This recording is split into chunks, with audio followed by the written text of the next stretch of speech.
Assalamualaikum warahmatullahi wabarakatuh. Waalaikumsalam warahmatullahi wabarakatuh. Bagaimana kabar Anda semuanya? Baik, Bu. Alhamdulillah ya. Nah, sebelum kita memulai pelajaran pada pagi hari ini, silakan dirapikan bangkunya dulu dan dipilih sampahnya. Sebelum kita masuk pada pelajaran hari ini, silakan ketua kelas untuk memimpin doa terlebih dahulu. Siap, gerak, hormat, gerak, tegak, gerak, berdoa mulai. Berdoa selesai. Terima kasih ketua kelas. Nah, silakan dibentuk dulu kelompoknya berdasarkan absen, yaitu dibagi menjadi 3 kelompok. Silakan duduk berdasarkan kelompok.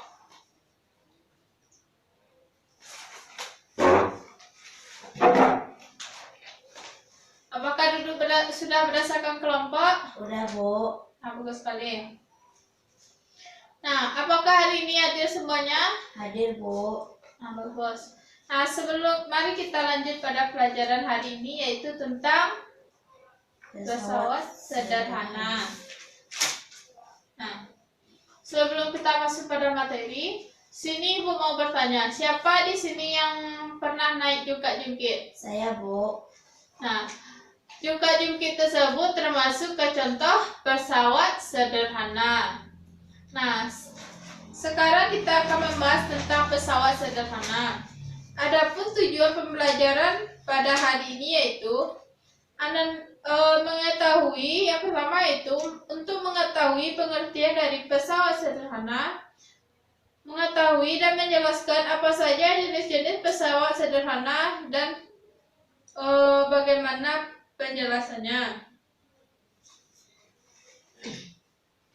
Nah, sekarang kita masuk pada materi hari ini, yaitu tentang pesawat sederhana.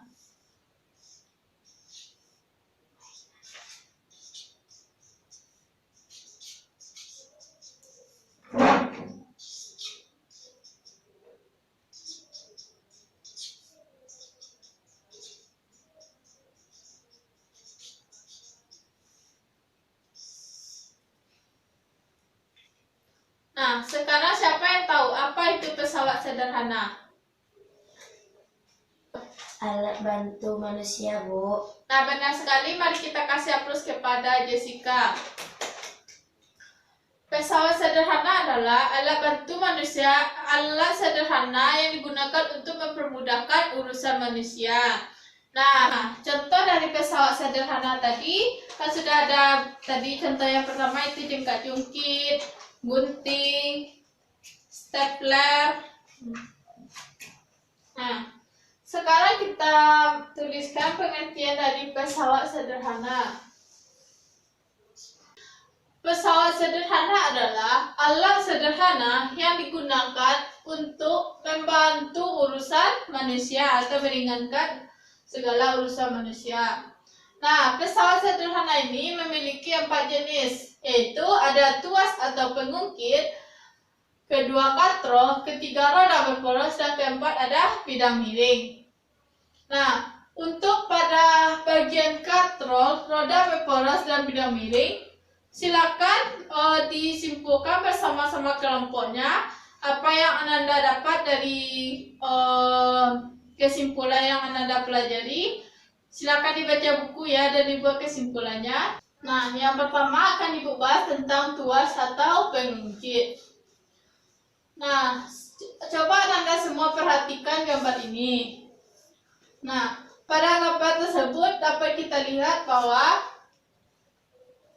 prinsip kerja tuas atau pengungkit yaitu titik beban. Titik beban yaitu tempat meletakkan beban yang akan bergerak. Titik kuasa adalah titik di mana gaya berkuasa, dan titik tumpu adalah titik tumpuan pada benda. Nah, LB adalah jarak antara titik tumpu dengan beban, dan kalau LK adalah jarak lengan titik tumpu dengan titik kuasa. Nah, berdasarkan titik tumpu, titik kuasa dan titik bebannya, tuas ini atau pengungkit dibedakan menjadi 3 bagian, yaitu tuas jenis pertama, di mana titik tumpu berada di antara titik beban dan titik kuasa. Nah, contohnya pada gunting, tang, dan juga jungkit. Nah, di mana pada gunting yaitu titik tumpuannya berada di tengah. Di sini ada titik beban dan di sini ada titik kuasanya. Nah, dapat Anda semua lihat kan bahwa titik tumpuannya berada di tengah. Dan yang kedua itu tuas jenis kedua, di mana titik beban berada di antara titik tumpu dan titik kuasa. Nah, contohnya itu pada gerobak beroda 1, pada pemotong kertas, dan pada pembuka penutup botol. Nah, yang ketiga yaitu tuas jenis ketiga, di mana titik kuasa berada di antara titik tumpu dan titik beban. Contohnya itu pada stapler, pinset, atau penjepit roti. Nah, pada stapler yaitu titik kuasanya berada, berarti titik kuasa kan? Titik kuasanya berada di antara titik beban dan titik tumpuan. Titik tumpuan, titik beban, dan titik kuasanya. Titik kuasanya berada di tengah-tengah kan?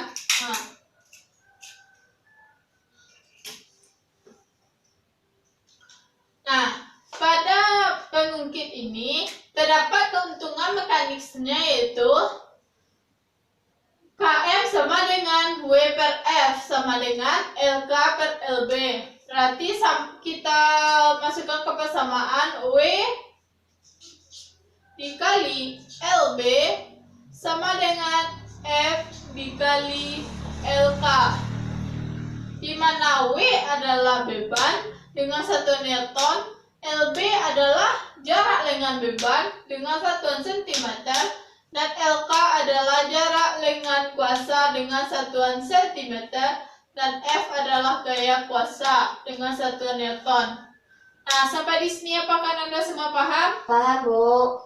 Nah, kalau sudah paham, silakan dikerjakan tugas kelompoknya. Apakah sudah selesai? Udah, Bu. Ya, silakan kelompok 2 untuk membacakan hasil diskusinya. Kelompok 2 tentang katrol, ya silakan. Sebuah roda yang di sekelilingnya diberi tali dan dipakai untuk mempermudah pekerjaan manusia. Jenis-jenis katrol ada 3. Katrol tetap, contohnya katrol pada sumur timba pada tiang bendera. Katrol bergerak, contohnya katrol untuk mengangkat peti emas. Katrol mesin, katrol majemuk, contohnya katrol pada alat pengangkat mobil pada mobil dereng.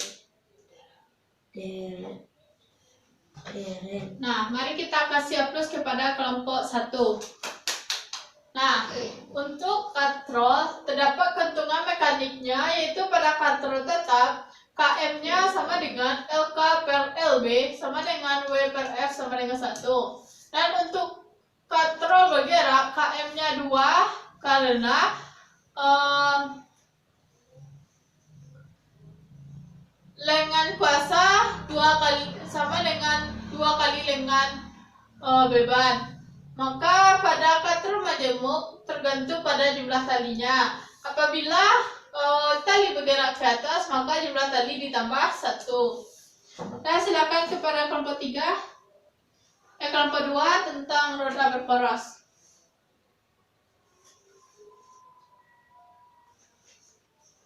Roda berporos, roda berputar yang dihubungkan dengan sebuah poros yang dapat berputar bersama-sama. Fungsi memperbesar kecepatan dan gaya, contoh sepeda motor, kursi roda. Nah, mari kita kasih hapus juga kepada kelompok 2. Nah, pada roda berporos didapatkan keuntungan mekaniknya yaitu R besar per R kecil sama dengan G2 per G1. Di mana R besar di sini adalah jari-jari pada roda yang besar dan R kecil adalah jari-jari pada roda yang kecil. Dan G2 ada roda kedua dan G1 adalah jumlah gigi pada roda pertama. Nah, mari kita kasih hapus lagi kepada kelompok 2. Nah, yang terakhir silakan kelompok 3 membahas tentang bidang miring. Bidang miring, bidang datar yang dilakukan miring atau membentuk sudut tertentu untuk mempermudah usaha dalam menaiki suatu benda ke suatu ketinggian. Contoh, tangga, skrup, pisau, jalan berkelok. Nah, mari kita kasih hapus juga kepada kelompok 3. Nah, untuk bidang miring didapatkan keuntungan mekaniknya yaitu W KM sama dengan W per F sama dengan S per H. Di mana W kali H sama dengan F dikali S. Di mana W adalah beban dan H adalah ketinggian, F adalah gaya kuasa dan S adalah jarak. Nah, kalau apakah Anda semua sudah paham? Paham, Bu? Nah, kalau sudah paham, silakan dikerjakan contoh soal berikut ini. Dikerjakan di bukuan Anda semua ya. Seorang petugas hendak memindahkan sebuah beban dengan menggunakan bidang miring yang panjangnya 4,5 meter. Jika berat beban adalah 600 Newton dan tinggi bidang miring adalah 1,5 meter, maka besar kuasa yang harus diberikan petugas adalah. Nah, untuk menghemat waktu, mari kita kerjakan bersama-sama. Maka di sini kita buat diketahuinya W-nya 600 Newton, I-nya 4,5 meter, H-nya 1,5 meter. Yang ditanya adalah F, maka langsung kita cari. Kita cari dulu KM-nya, di mana KM sama dengan I per H 4,5 per 1,5 dapat 3. Untuk F-nya berarti KM sama dengan W per F 3 sama dengan 600 per F. F sama dengan 600 per 3 berarti didapatkan besar gaya kuasanya yaitu 200 Newton. Nah, sampai di sini apakah Anda semua sudah paham? Paham, Bu? Nah, kalau sudah paham, mari kita simpulkan pelajaran kita pada hari ini, yaitu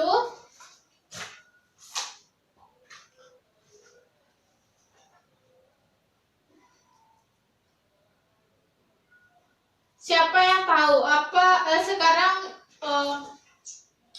karena waktu kita hanya tinggal 5 menit lagi, mari kita simpulkan pelajaran kita bersama-sama, yaitu untuk pengertian pesawat sederhana. Siapa yang bisa? Saya, Bu. Silakan Wilda. Alat sederhana yang digunakan untuk membantu urusan manusia. Mari kita kasih hapus kepada Wilda. Nah, di sini pengertian dari pesawat sederhana yaitu alat sederhana yang digunakan untuk membantu urusan manusia. Nah, jenis-jenis pesawat sederhana ada 4, yaitu ada tuas atau pengukir, ada katrol, ada roda berporos, dan ada bidang miring. Nah, karena waktu kita sudah habis, untuk pelajaran minggu depan silakan dikerjakan soal latihan halaman 36 nomor 1 sampai 5 dan dikumpul minggu depan. Dan di rumah silakan dipelajari materi ini lagi. Kalau ada yang masih tidak paham, silakan ditanyakan.